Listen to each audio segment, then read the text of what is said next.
মেজকা বালিবোটা সেইটো বনাই আছে। এইফালে কছাৰীটোৰ যিটো ৰাস্তা সেইটো আমাৰ আগতে বৰ জৰাজীৰ্ণ আছিল, সেইটো আমাৰ ইতিমধ্যে আমাৰ পূৰ হ'ল। সেইটো কাৰণে আমি বহুত চেষ্টা চলাই বহুত বছৰৰ পৰা পঠাব লাগে প্ৰমোদৰো মানে ভাল মানুহ, কিন্তু এওঁলোকে বুজি পোৱা নাই যে আমাৰ যে আমাৰ মহিলাৰী ভাল মানুহ এইটো 70 বছৰ এই ব্ৰিটিছসকল এখেতে চলাই লৈ গৈছে।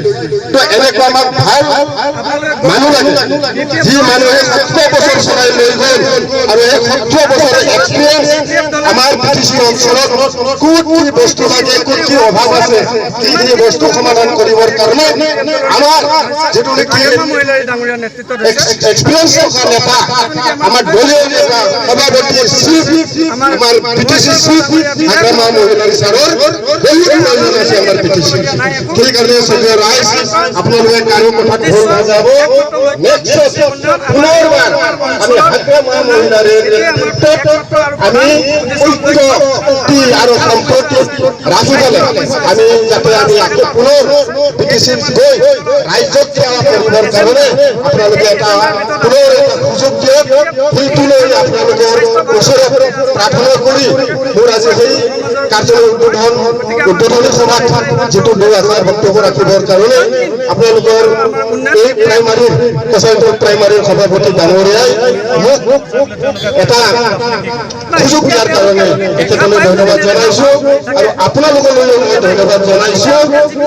জিকাৰ পিছত আমি পুনৰ একেলগে একে মঞ্চত যাতে থাকিব পাৰো সেই সুবিধাখিনি আপোনালোকে দিয়ক, সেইটো অনুৰোধ ও প্ৰাৰ্থনা কৰি মোৰ সময় বক্তব্য মই ঘৰতে সামৰিছো। ধন্যবাদ।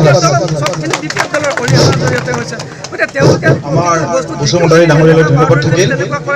আমি আমাৰ মাজত যি নেকি ইতিমধ্যে আপোনালোকৰ মাজত বক্তব্য ৰাখিলে তেখেত হ'ল আমাৰ ষ্টেৰিং কমিটিৰ সভাপতি মাননীয় ৰবীন্দ্ৰ বসুমতাৰীদেৱ ডাঙৰীয়া। তেখেতক আমি আমাৰ প্ৰাইমাৰী সমিতিৰ তৰফৰ পৰা আদৰণি জনাব বিচাৰিছোঁ। আমি এখন ফুলাম গামোচাৰে তেখেতক আদৰণি জনাম।